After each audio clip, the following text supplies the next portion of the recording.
মোদি বিরোধী আন্দোলনে হঠাৎ করেই হালান্ডের আবির্ভাব। কি ঘটতে যাচ্ছে আসলে?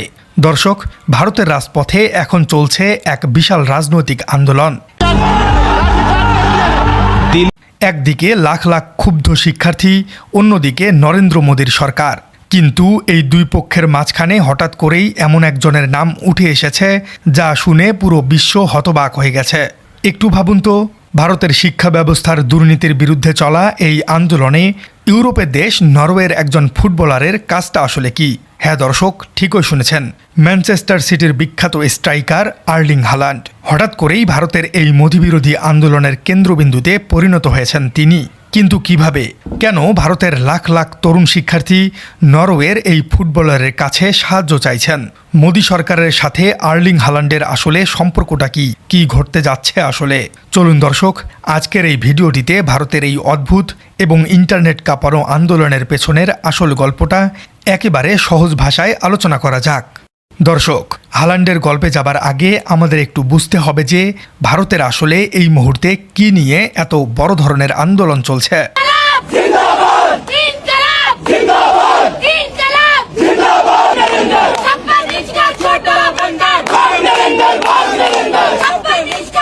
আপনার হয়তো অনেকেই জানেন, ভারতে মেডিকেল ভর্তির জন্য সবচেয়ে বড় যে পরীক্ষাটি হয় তার নাম হলো নিট। এই একটি পরীক্ষার উপর ভারতের লাখ লাখ তরুণ তরুণীর ডাক্তার হবার স্বপ্ন নির্ভর করে। কিন্তু সম্প্রতি এই নিট পরীক্ষার এক বিশাল জালিয়াতি এবং প্রশ্ন ফাঁসের ঘটনা ঘটেছে। দেখা গেছে টাকার বিনিময়ে আগেই প্রশ্নপত্র বিক্রি করে দেওয়া হয়েছে।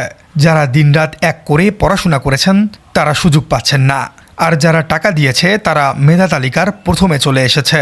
এই ভয়ঙ্কর দুর্নীতির খবর প্রকাশ্যে আসার পরপরই পুরো ভারত জুড়ে শুরু হয় এক তীব্র ছাত্র বিক্ষোভ। শিক্ষার্থীদের দাবি একটাই, ভারতের বর্তমান শিক্ষামন্ত্রী ধর্মেন্দ্র প্রধানকে অবিলম্বে পদত্যাগ করতে হবে, কারণ তার মন্ত্রণালয়ের অধীনেই এত বড় একটি দুর্নীতি হয়েছে। কিন্তু নরেন্দ্র মোদীর সরকার বা শিক্ষামন্ত্রী কেউই এই দাবি মানতে রাজি নন। তারা কোনোভাবেই পদত্যাগ করবেন না।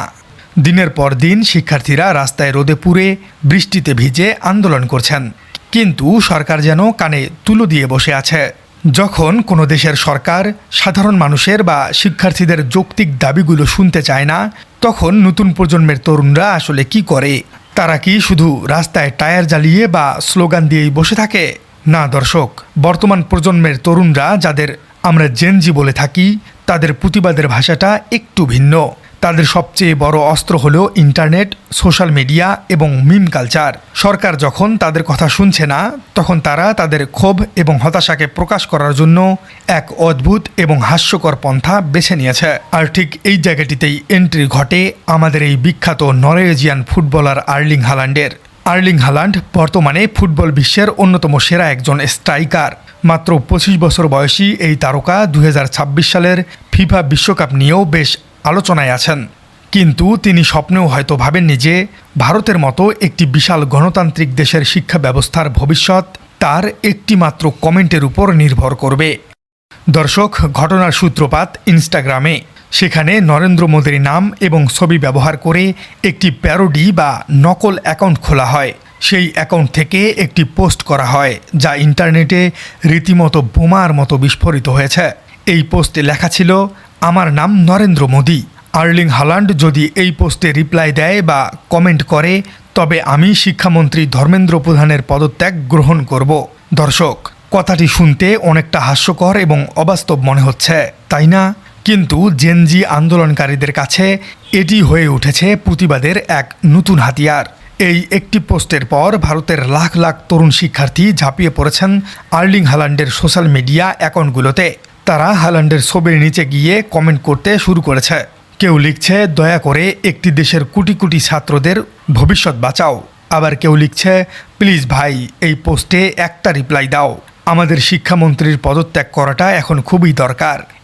এমনকি ভারতের জনপ্রিয় কৌতুক শিল্পী বা স্ট্যান্ড আপ কমেডিয়ান অনির্বাণও এই ট্রেন্ডে যোগ দিয়েছেন। তিনি হালান্ডকে ট্যাগ করে লেখেন, আর্লিং, এই বিষয়টাকে তুমি হেড করে একটা গোল দিয়ে দাও। এটাই হবে তোমার ক্যারিয়ারের এই মৌসুমের সবচেয়ে সেরা গোল।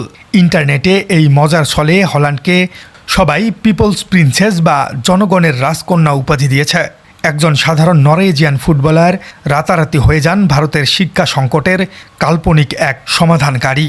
একজন নেটিজেন তো অত্যন্ত মজার ছলে লিখেছেন, সত্যি কথা বলতে আমাদের শিক্ষামন্ত্রীর নিজে পদত্যাগ করার চেয়ে হালান্ডের এই পোস্টের কমেন্ট করার সম্ভাবনা 100 গুণ বেশি।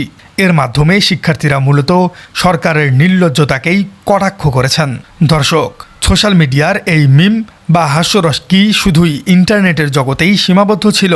একেবারেই না।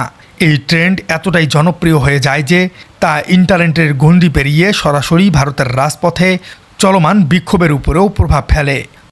মুম্বাইয়ের রাস্তায় যখন শিক্ষার্থীরা শিক্ষামন্ত্রীর পদত্যাগের দাবিতে বিক্ষোভ করেছিলেন, তখন দেখা যায় এক অভূতপূর্ব দৃশ্য। আপনারা যারা ফুটবল দেখেন তারা নিশ্চয়ই জানেন যে আর্লিং হালান্ড গোল করার পর একটি বিশেষ ভঙ্গিতে বসে থাকেন, চোখ বন্ধ করে মেডিটেশন বা ধ্যান করার মতো সেলিব্রেশন করেন। একে বলা হয় ভাইকিং রো বা জেন সেলিব্রেশন। মুম্বাইয়ের রাস্তায় ভারতের তরুণ শিক্ষার্থীরা হালান্ডের সেই স্টাইলেই রাস্তায় বসে ধ্যান করার ভঙ্গিতে প্রতিবাদ করতে শুরু করেছে। তারা স্লোগান দেওয়ার পাশাপাশি হালান্ডের মতো সেলিব্রেশন করে সরকারের দৃষ্টি আকর্ষণ করার চেষ্টা করছে। এটি ছিল এক ধরনের নীরব এবং তীব্র ব্যঙ্গাত্মক প্রতিবাদ। এখন প্রশ্ন হলো, আন্দোলনকারী শিক্ষার্থীরা কি পাগল হয়ে গেছে? তারা কি সত্যি বিশ্বাস করে যে নরেন্দ্র মোদী হালান্ডের কমেন্ট দেখে শিক্ষামন্ত্রীকে বরখাস্ত করবেন? অবশ্যই না। তারা খুব ভালো করেই জানে যে এটা বাস্তবে কখনোই সত্যি হবে না। তাহলে কেন তারা এমনটা করছে?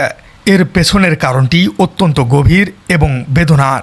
যখন একটি দেশের তরুণ প্রজন্ম দেখে যে তাদের দেশের রাজনৈতিক নেতা এবং সংশ্লিষ্ট কর্তৃপক্ষ তাদের যৌক্তিক দাবিগুলো পূরণে ব্যর্থ হয়েছে, তখন তাদের ভেতরে এ ধরনের চরম হতাশা তৈরি হয়।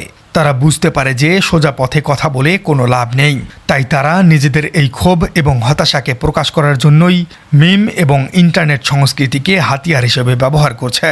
এই হাস্যকর ট্রেন্ডিংয়ের মাধ্যমে তারা মূলত পুরো বিশ্বের সামনে তাদের দেশের সরকারের অযোগ্যতাকেই তুলে ধরছে। তারা বোঝাতে চাইছে যে আমাদের দেশের সরকার এতটাই বধির যে দেশের কুটি ছাত্রের কান্নার চেয়ে হয়তো একজন বিদেশি ফুটবলারের কমেন্ট তার কাছে বেশি গুরুত্বপূর্ণ মনে হতে পারে। এটি সরকারের প্রতি এক চরম ব্যঙ্গ এবং পরিহাস। ভারতের রাজনৈতিক বিশ্লেষকরাও বলছেন, এই নিট পরীক্ষা বাতিলের আন্দোলনটি হলো ভারতের ইতিহাসের প্রথম কোনো বড় জেনজি আন্দোলন।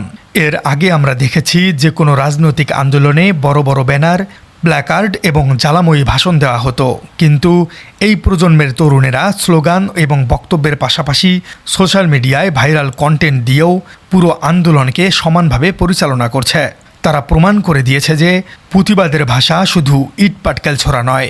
একটি নিখুঁত মিম, একটি ইন্টারনেট ট্রেন্ড বা একজন বিদেশি ফুটবলারকে টেনে এনেও সরকারের ভিত্তি নড়িয়ে দেওয়া যায়, সরকারের উপর মানসিক চাপ সৃষ্টি করা যায়।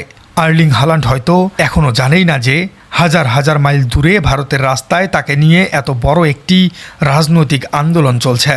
তিনি হয়তো তার পরবর্তী ম্যাচের প্রস্তুতি নিচ্ছেন, কিন্তু ভারতের তরুণরা তাকে তাদের এই আন্দোলনের অবিচ্ছেদ্য অংশ বানিয়ে ফেলেছে। মোদি বিরোধী এই আন্দোলনে হালান্ডের এই হঠাৎ আবির্ভাব আমাদের একটি বড় শিক্ষা দেয়, আর তা হলো তরুণ প্রজন্মের সাথে যদি প্রতারণা করা হয় তবে তারা সেই জবাবটা একেবারেই নতুন এবং অভাবনীয় উপায়ে ফিরিয়ে দিবে। প্রিয় দর্শক, ভারতের তরুণ শিক্ষার্থীদের এই অভিনব প্রতিবাদের ধরন আপনার কাছে কেমন লাগছে? আপনি কি মনে করেন ইন্টারনেট এবং মিম কালচার আজকের দিনে কোনো স্বৈরাচারী বা দুর্নীতিগ্রস্ত সরকারকে চাপে ফেলার জন্য একটি শক্তিশালী হাতিয়ার হতে পারে?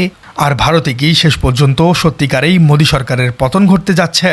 আপনার মূল্যবান মতামত জানিয়ে দিন আমাদের কমেন্ট বক্সে। আর আমাদের চ্যানেল নতুন হয়ে থাকলে চ্যানেলটি সাবস্ক্রাইব করে বেল আইকনটি বাজিয়ে দিন। দেখা হচ্ছে পরবর্তী কোনো ভিডিওতে। क्या बेटा आपको भी मारा? आपको मारा? मैं कुछ नहीं किया, मैं चुपचाप जा रहा हूँ मेट्रो स्टेशन की तरफ। हाँ तो एक तो उन्होंने हर जगह मास्क लगा रखे हैं, मेरा फोन तोड़ दिया। अच्छा, क्या नाम है बेटा आपका? क्या नाम है बेटा? कहाँ से आया सूर्यांश साहब? Badarpur, south east Delhi. Sir जितने प्रोटेस्टर ने उसे इनकी वजह से एक बच्चा मर गया। नाम कॉकरोच है, मैं लखनऊ से आया हूँ।